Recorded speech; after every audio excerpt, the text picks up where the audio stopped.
Peace is for the weak. Problems make me stronger. Jesus! Umuntu wapfuye.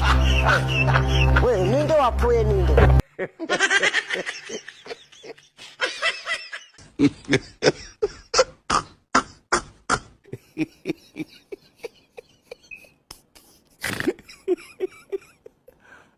Bobo wajye fa iwacu nta muntu wigeze yiyahura iwanyu bariyahuye se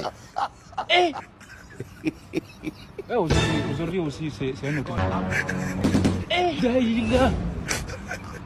Daïla le monde part en couille.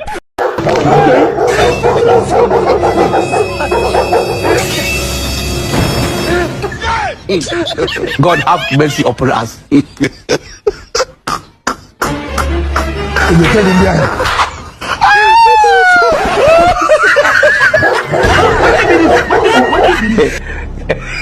kwa jina la Yesu mundebere umuntu ko urimo satani sha bajya nguhetsa ikibuno ku mutwe wo ni umutwe hela